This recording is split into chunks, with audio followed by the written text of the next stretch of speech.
ప్రజా TV news కు స్వాగతం. ఈనాటి వార్తల ప్రారంభానికి ముందుగా ముఖ్యాంశాలు మీకోసం. రాయలసీమ ఉద్యమ నేత బొజ్జ దశరథరామిరెడ్డి అరెస్ట్, రిమాండ్కు తరలింపు.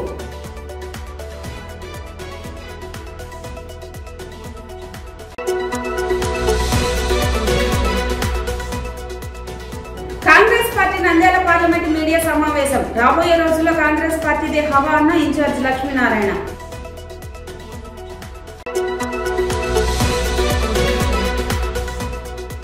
తమ న్యాయమైన కోరికలు తీర్చాలని సమ్మె చేపట్టిన సమగ్ర శిక్షణ అభియాన్ కాంట్రాక్టు ఉద్యోగులు.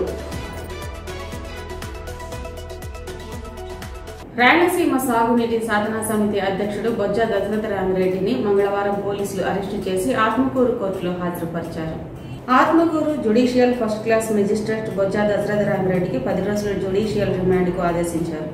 రాయలసీమ ఉద్యమ నాయకుడు బొజ్జ దశరథరామిరెడ్డిని అక్రమంగా అరెస్టు చేశారని, రాయలసీమకు సాగు త్రాగునీరు అడిగితే అరెస్టు చేయడం అన్యాయమని ప్రభుత్వానికి వ్యతిరేకంగా నినాదాలు చేశారు. పోలీసులు రైతులను అతి కష్టం మీద ప్రక్కకు నెట్టివేసి దశరథరామిరెడ్డిని నందికొట్కూరు సబ్ జైలుకు తరలించారు.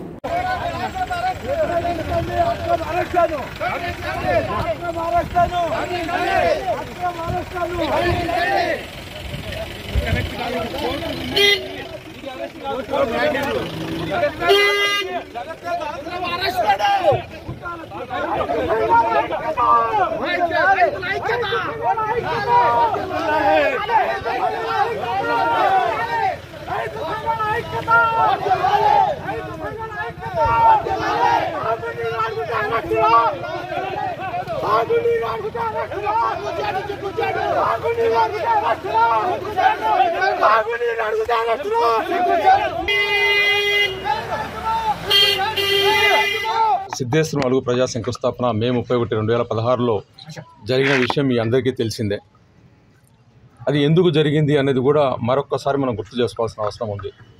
రాయలసీమ ప్రాంతం పట్ల గుక్కెడు తాగునీటి కోసం అనుమతిస్తున్న సందర్భంలో అనేక రకాల అనుమతులు అప్పీళ్లు చేసినా, లేదా అనేక రకాల చిన్న చిన్న కార్యక్రమాలు చేసినా, వినతి పత్రాలు ఇచ్చినా ప్రభుత్వాలు పట్టించుకున్నప్పుడు మన తాగునీళ్ళ కోసం ప్రభుత్వానికి ఒక పెద్ద మెసేజ్ ఇవ్వడం కోసం అని చెప్పి మీరు ఎవరికి ప్రజలకు ఎక్కడ ఇబ్బంది లేకుండా, జనాలకు ఇబ్బంది లేకుండా ఒక అడవిలోకి పోయి ఒక శంకుస్థాపన కార్యక్రమం చేసుకుంటూ, అంటే జనజీవనానికి ఎలాంటి ఇబ్బంది లేకుండా ఒక అడవిలోకి పోయి ఒక కార్యక్రమం చేసుకుందాం అని చెప్పి పిలుపునిచ్చిన సందర్భంలో రాయలసీమ ప్రజానీకం అంతా కూడా ఒక గొప్ప నమ్మకంతో వాళ్ళందరూ కూడా స్వచ్ఛందంగా వాళ్ళ వాహనాల్లో వాళ్ళ నీళ్లు తెచ్చుకొని, వాళ్ళ తిండి తెచ్చుకొని అక్కడికి వచ్చిన నేపథ్యంలో సిద్ధేశ్వరం అలుగు శంకుస్థాపన జరిగింది.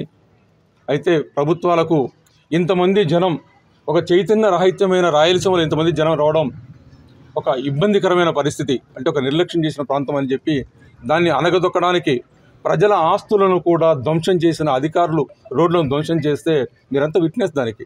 ఆ రోడ్లంతా కూడా ప్రజలే స్వచ్ఛందంగా రోడ్లను మళ్ళీ నిర్మించుకొని ఆ గుంతలను పూడ్చుకొని అక్కడికి వచ్చిన నేపథ్యంలో ఆ ఉద్యమం జరిగింది. దాదాపు 30,000 మంది వస్తే ఒక 100 మంది పోలీసులు ఉన్న సందర్భంలో అత్యంత శాంతియుతంగా ఒక చిన్న సంఘటన కూడా జరగకుండా జరిగిన కార్యక్రమం. అదేవిధంగా మేము ఈ 12 సంవత్సరాల కార్యక్రమంలో ఎక్కడ కూడా అవాంఛిత కార్యక్రమాలు జరగకుండా ఆ మహాత్మా గాంధీ స్ఫూర్తితో శాంతియుతంగా కార్యక్రమాలు చేసుకుంటున్న నేపథ్యంలోనే అదే స్ఫూర్తిని ఆ కార్యక్రమం చేసిన తర్వాత నన్ను మధ్యాహ్నం 2 గంటలకు అరెస్ట్ చేశారు. 8-8:30 వరకు పోలీస్ స్టేషన్లో ఉంచుకున్నారు. ముచ్చుమరిలో మంచి భోజనం పెట్టారు. మీ మీద ఎలాంటి కేసులు లేవని పంపించారు. లేవని చెప్పి అందరం వచ్చాం.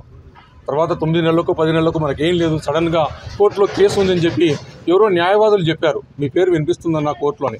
అంటే మనకు ఎలాంటి సమాచారం కూడా ఇవ్వకుండా కేసులు పెట్టిన నేపథ్యంలో ఈ కేసు గురించి రావాలి అని ఈ కేసులు జరుగుతున్న సందర్భంలోనే 30,000 మంది మనం ఈ సంఘటన చేస్తే పాలకుల దగ్గర నుండి మాకు ఒక ఆడియన్స్ ఇప్పించండి అయ్యా, మా కోరికలు ఏంటో వినండి, అంటే భారతదేశ చరిత్రలో ఒక వెనకబడిన సామాజికంగా, ఆర్థికంగా, ఉద్యమ రూపంలో కూడా వెనకబడిన రాయలసీమ ప్రాంతం నుండి 30,000 మంది జనం ఎందుకు వచ్చారు, వాళ్ళ ఆశలు ఆకాంక్షలను తెలుసుకుందాం అని చెప్పి ప్రభుత్వాలు నిర్లక్ష్యం వహిస్తున్న సందర్భం మనకు కనపడింది. గత ప్రభుత్వంలో ముఖ్యమంత్రి గారు ఒక్కరు ఒక అపాయింట్మెంట్ ఇవ్వడానికి ముందుకు రాలేదు.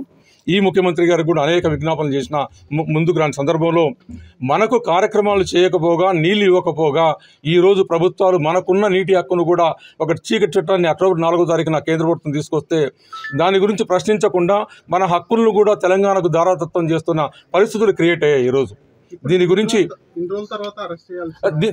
దీనికి సంబంధించిన అంశాల్లో ఒకవైపు వైసీపీ కాంప్రమైజ్ అవుతుంటే తెలుగుదేశం పార్టీ కూడా మాట్లాడే పరిస్థితి ఇక్కడ కనబడుతూ ఉంటే ఈరోజు ఈ case non bailable arrest warrant ఉన్నా కూడా మమ్మల్ని రీకాల్ చేసుకోమంటే కూడా మేము రీకాల్కి సిద్ధం లేదు, మిమ్మల్ని ఎప్పుడైనా అరెస్ట్ చేసుకోండి అని చెప్పి 3 సంవత్సరాల నుండి కూడా పోలీసులు అడిగినప్పుడు అంతా చెప్తూ ఉన్నాం.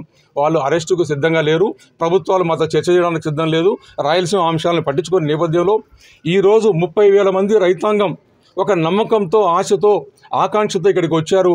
అనేక కార్యక్రమాలు, ఈ 10 సంవత్సరాల కార్యక్రమంలో వచ్చిన ఆకాంక్షనంతా కూడా నేను రీకాల్ చేసుకొని కేసు నుండి బయటికి వెళ్ళిపోతే ఇది ఆ ప్రజలకు ద్రోహం చేసిన వాళ్ళు అవుతుంది అన్న భావనలో మాకుంది.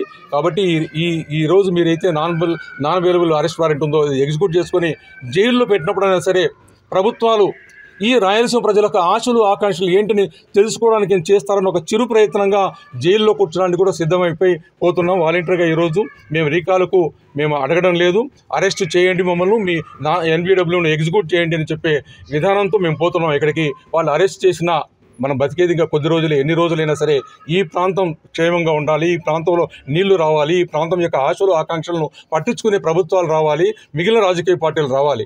ఈరోజు ఎన్నికలు రాబోతుంటే కూడా అందరూ కూడా మాట్లాడుతున్నది ఏకైక రాజధాని అమరావతి కావాలనో, పోలవరం పూర్తి చేయాలనో, అమరావతిలో నిర్మాణం చేపట్టాలనో, విశాఖ ఉక్కు చేయాలనో, విశాఖ రైల్వే జోన్ కానీ 70 సంవత్సరాల నుండి వెనకబడిపోయిన రాయలసీమ ప్రాంతం యొక్క ఆశలను, ఆకాంక్షలను, రాష్ట్ర విభజన చట్టంలో ఉన్న అంశాలను మాట్లాడని ప్రభుత్వాలు ఉన్నాయి. చర్చలు చేయని సందర్భంలో నా అరెస్టు ద్వారానైనా సరే ఈరోజు ప్రభుత్వాలు, రాజకీయ పార్టీలు కనువిప్పు కలిగి అయ్యా 3 సంవత్సరాలు వెయిట్ చేశారు, 5 నిమిషాలు వెయిట్ చేయండి. 3 సంవత్సరాల నుండి నేను డేట్స్ ఇచ్చా, ఈరోజు ఈ ఊర్లో ఉంటున్నాను, ఈ ఊర్లో ఉంటాను, అరెస్ట్ చేసుకోండి అని చెప్పి ఈరోజు కూడా నేనే డేట్ ఇచ్చాను, ఈరోజు 2వ తారీఖున నంద్యాలలో ఉంటున్నానని చెప్పి. కనుక మేము వెనక్కి పోవడం లేదు. ఈరోజు ఒక ఆశ, చిరు ఆశ మాకు, మమ్మల్ని అరెస్ట్ చేస్తారన్న రాయలసీమ ప్రజల ఆశల, ఆకాంక్షలు మీరు వింటారు, దానికి స్పందిస్తారన్న దాంతో నేను జైలుకు పోవడానికి సిద్ధమై వచ్చాను. రాయలసీమకు రావాల్సిన ఎటువంటి ప్రత్యేక ప్యాకేజ్ లేదని నంద్యాల పార్లమెంట్ ఇన్ఛార్జ్ లక్ష్మీనారాయణ అన్నారు. ఈ సందర్భంగా ఆయన మాట్లాడుతూ కేవలం కాంగ్రెస్ పార్టీలో ఏర్పాటు చేసిన సాగునీటి ప్రాజెక్టులు మాత్రమే ఉన్నాయని, గత 10 ఏళ్లలో ఎలాంటి సాగునీటి, తాగునీటి ప్రాజెక్టులు నిర్మించలేదని విమర్శించారు. ఈ ప్రాంత ఎమ్మెల్యేలు, ఎంపీలు ఆయా అసెంబ్లీలలో గాని, పార్లమెంట్లో గాని ప్రాంత అభివృద్ధికి చర్చించిన దాఖలాలే లేవని అన్నారు. రాష్ట్రానికి రావాల్సిన నిధులు, ప్యాకేజీలు కేవలం రాష్ట్ర ప్రభుత్వ నిర్లక్ష్య వైఖరిని వల్లే రావడం లేదన్నారు. రాబోయే రోజుల్లో కాంగ్రెస్ పార్టీదే హవా అని, కేంద్రంలో, రాష్ట్రంలో ప్రభుత్వాన్ని ఏర్పాటు చేస్తాం అన్నారు. 2024 ఎన్నికలకు సన్నద్ధం కావడం కోసం ఈరోజు కాంగ్రెస్ పార్టీ జిల్లా కార్యవర్గ సమావేశం మండల అధ్యక్షులతో, జిల్లా కమిటీతో, అదేవిధంగా పిసిసి మెంబర్లు, కోఆర్డినేషన్ సభ్యులతో ఏ విధంగా ప్రణాళిక వేయాలి, ఈ జిల్లాలో నంద్యాల పార్లమెంట్లో 7 అసెంబ్లీలు, పార్లమెంటు ఏ విధంగా కాంగ్రెస్ పార్టీ గెలుచుకోవాలనే ఒక ప్రణాళికతో ఈరోజు సమావేశం ఏర్పాటు చేయడం జరిగింది. ముఖ్యంగా నంద్యాల పార్లమెంటుకు వచ్చాక ఇక్కడటువంటి ఎంపీ కానీ, అదేవిధంగా ఎమ్మెల్యేలు కానీ ప్రత్యేక హోదా పైన ఏ రోజు కూడా మాట్లాడలేదు. ముఖ్యంగా రాయలసీమకు రావాల్సినటువంటి ప్రత్యేక ప్యాకేజీ, ఈరోజు రాయలసీమ ప్రాంతం వెనుకబడిన ప్రాంతం, కాంగ్రెస్ ప్రభుత్వ హయాంలో పెట్టినటువంటి ప్రాజెక్టులు తప్ప, సాగునీటి ప్రాజెక్టులు తప్ప ఈ 10 ఏళ్లలో ఒక కొత్త ప్రాజెక్టు కూడా నిర్మించడం లేదు, ప్రారంభించినది లేదు. అందుకోసం ఈ రాయలసీమ ప్రాంతం సస్యశ్యామల కావాలంటే ఇక్కడ ఉన్నటువంటి గతంలో ఎమ్మెల్యేలు, మా కాంగ్రెస్ ప్రభుత్వంలో గెలిచిన ఎమ్మెల్యేలు, ఎంపీలు మాట్లాడి కాంగ్రెస్ ప్రభుత్వం అధికారం ఉన్నప్పుడు తెచ్చిన నిధులే తప్ప ఇక్కడ ఇప్పుడు గెలిచినటువంటి ఎమ్మెల్యేలు కానీ, ఎంపీలు కానీ ఏ రోజు కూడా పార్లమెంట్లో కానీ, అదేవిధంగా అసెంబ్లీలో కానీ ఈ ప్రాంత ప్రజల సమస్యలపైన మాట్లాడింది లేదని చెప్పి ప్రజల్లోకి తీసుకుపోతున్నాం. ముఖ్యంగా ఈ రాష్ట్ర ప్రభుత్వం నిర్లక్ష్యం వైఖరి ఏదైతే రాష్ట్రానికి రావాల్సిన నిధులు రావడంలో పూర్తిగా విఫలమైంది. అదేవిధంగా నరేంద్ర మోడీ గారు ఏదైతే ప్రత్యేక హోదా గురించి తిరుపతిలో చెప్పాడో, వెంకన్న సాక్షిగా ఆ ప్రత్యేక హోదా 5 ఏళ్ళు కాదు 10 ఏళ్ళు ఇస్తామని చెప్పినటువంటి మర్చిపోయినటువంటి మోసం చేసినటువంటి నరేంద్ర మోడీ యొక్క ఈ రాష్ట్రానికి దేశానికి ఏం చేశాడో ప్రతి ఒక్క ఇంటికి తీసుకుపోవడం కోసం కాంగ్రెస్ పార్టీ 100 రోజులు ఒక ప్రణాళిక ఇచ్చింది. ఆ ప్రణాళికలో కాంగ్రెస్ పార్టీ ప్రతి సైనికుడు, కాంగ్రెస్ కార్యకర్తలు, నాయకులమందరం కూడా రాహుల్ గాంధీ ప్రధానమంత్రి అయ్యే విధంగా ప్రతి ఒక్కరం కూడా కృషి చేస్తామని చెప్పి కూడా తెలియజేస్తున్నాను. త్వరలో ప్రజల్లో మార్పు మొదలైంది. కాంగ్రెస్ రావాలని చెప్పి, మార్పు కావాలని చెప్పి ప్రజల్లో నినాదం మొదలైంది. ఇప్పుడు ప్రపంచం మొదలవుతుంది. ఈ రాష్ట్ర ఉన్నటువంటి ప్రాంతీయ పార్టీలు గాని అదేవిధంగా బీజేపీ కేంద్రంలో గాని మొత్తం 2024లో దేశవ్యాప్తంగా కాంగ్రెస్ పార్టీ రాష్ట్రంలో, దేశంలో అధికారం రాబోతుందని చెప్పి కూడా ప్రజలందరూ కూడా గుర్తు చేస్తాను. ప్రజలు కూడా ఆలోచన చేయాలి. ఖచ్చితంగా ప్రజల కోసం ఏదైతే పార్టీ పేద ప్రజల కోసం గానీ, సంక్షేమం కోసం గానీ ఏకైక పార్టీ కాంగ్రెస్ పార్టీ మాత్రమే ఆలోచించేది. ప్రతి పేదవానికి స్వేచ్ఛ ఉండేది కాంగ్రెస్ పార్టీ, ప్రతి నాయకుడికి కూడా స్వేచ్ఛ ఉండేది కాంగ్రెస్ పార్టీ. ఈ రోజు బానిసలుగా ఉండొద్దు. మీ పార్టీలో మీరు ఒక హక్కుగా మీరు మాట్లాడాలంటే ప్రజల సమస్యల పైన మీరు నిజంగా కాంగ్రెస్ పార్టీని ఎంచుకోండి. మిగతా కాంగ్రెస్ పార్టీ నుంచి పోయినటువంటి పాత కాంగ్రెస్ నాయకులందరినీ కూడా, ఆశావాహులందరినీ కూడా మేము నిజంగా ఆహ్వానిస్తున్నాం. ఎందుకంటే ఈ రాష్ట్రం అభివృద్ధి చెందాలన్నా, ఈ దేశం అభివృద్ధి చెందాలన్నా, ముఖ్యంగా రాజ్యాంగాన్ని రక్షించాలన్నా, రాజ్యాంగాన్ని పరిరక్షించాలన్నా ఏకైక పార్టీ కాంగ్రెస్ పార్టీ. మళ్ళీ ఇందిరమ్మ రాజ్యం మనం తెచ్చుకుంటేనే ఈ రాష్ట్రం, దేశం బాగుపడుతుందని చెప్పి తెలియజేస్తూ ఈ కాంగ్రెస్ పార్టీ నాయకులందరూ కూడా, గతంలో ఉన్నటువంటి నాయకులందరూ కూడా తిరిగి రాండి, కాంగ్రెస్ పార్టీని బలోపేతం చేద్దాం, అధికారంలో తెచ్చుకున్నాం దేశంలో, రాష్ట్రంలో అని చెప్పి పిలుపునిస్తున్నాను. ఆంధ్ర రాష్ట్ర ప్రజల యొక్క ధనం అక్కడ వెచ్చించడం జరిగింది. శిథిలమైపోతా ఉన్నాయి కట్టడాలన్నీ కూడా. జగన్మోహన్ రెడ్డి గారేమో అక్కడికి వెళ్లి భీమిలీలో కొండను నరికేసి గెస్ట్ హౌస్ కట్టుకుంటారు. అక్కడికి వెళ్లి అదొక రాజధాని అంట, ఆర్థికపరమైన రాజధాని అంటే దేశంలో ఎక్కడా లేదు. నేను ఎక్కడ ఇక్కడే ఏంటో ఆర్థిక పరమైన రాజధాని ఒకటి అన్నాడు. నేను అడుగుతా ఉన్నాను, న్యాయపరమైనటువంటి రాజధాని కావాలన్నాడు. ఏమైంది? ఎందుకు తీసుకురాలా? కర్నూలుకి ఈ రోజు హైకోర్టు, కర్నూలుకి హైకోర్టు కావాలని చెప్పి ఈ రోజు కూడా ఎందుకు మీరు ఉత్తర్వు ఇవ్వలేదు? ఇదంతా కూడా తెలుగు ప్రజలు మోసం చేసి ఆంధ్ర రాష్ట్రాన్ని అవమానించి అహంకారపూరితమైన పాలన చేస్తా ఉన్నారు. దీనికి వ్యతిరేకంగా కాంగ్రెస్ పార్టీ ఈ రోజున చాలా మంది, చాలా పెద్ద నాయకులు మా కాంగ్రెస్ పార్టీతో మాట్లాడుతూ ఉన్నారు. కాంగ్రెస్ పార్టీ నాయకత్వం పెరగబోతా ఉంది. కాంగ్రెస్ ఒకటే ఈ రాష్ట్రానికి ప్రత్యామ్నాయం.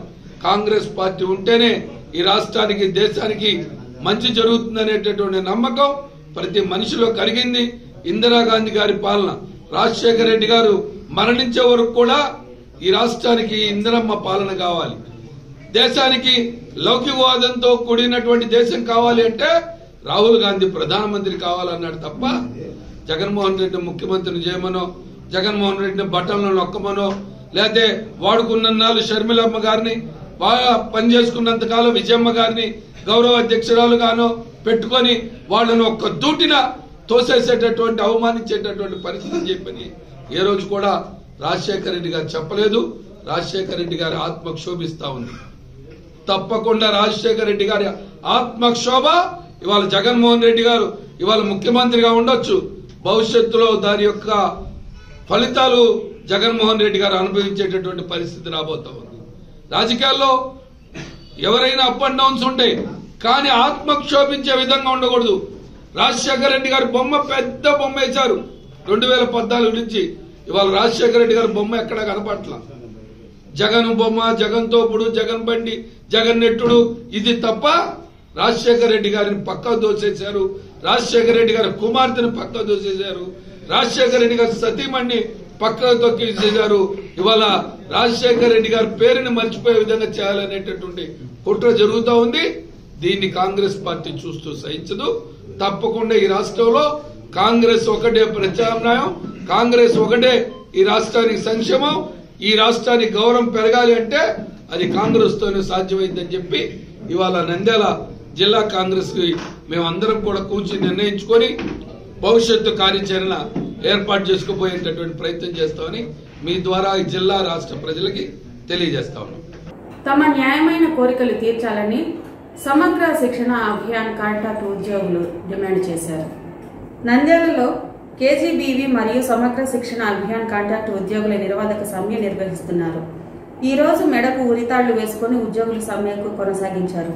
కేజీబీవీ సిబ్బందికి హెచ్ఆర్ఏ మరియు డిఏ అమలు చేయాలని, సమగ్ర శిక్ష ఉద్యోగులకు అందరికీ హెచ్ఆర్ పాలసీ అమలు చేయాలని ప్రభుత్వాన్ని కోరారు.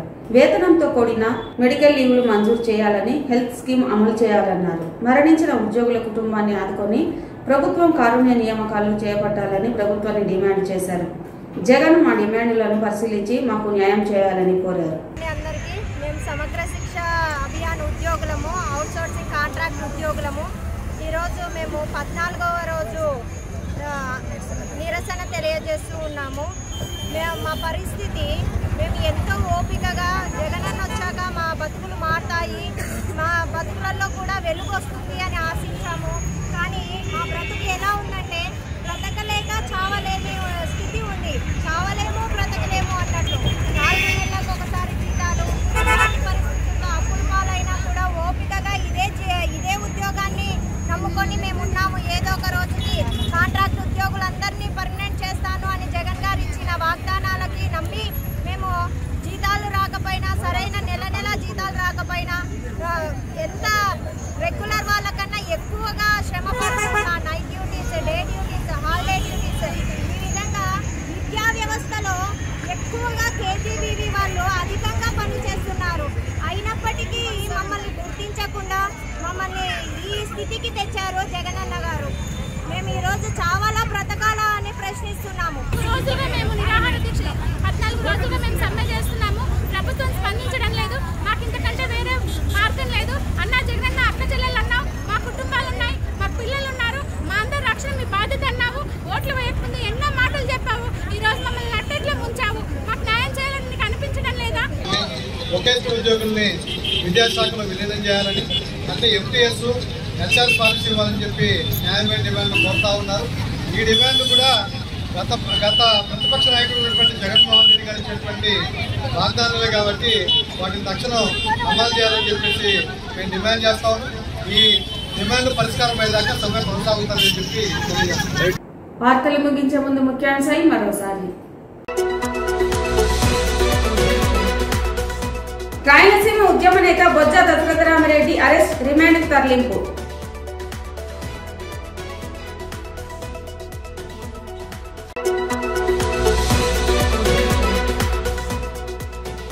Congress party Nandyal parliament media సమావేశం. రాబోయే రోజుల్లో కాంగ్రెస్ పార్టీదే హవా అన్న ఇన్ఛార్జ్ లక్ష్మీనారాయణ.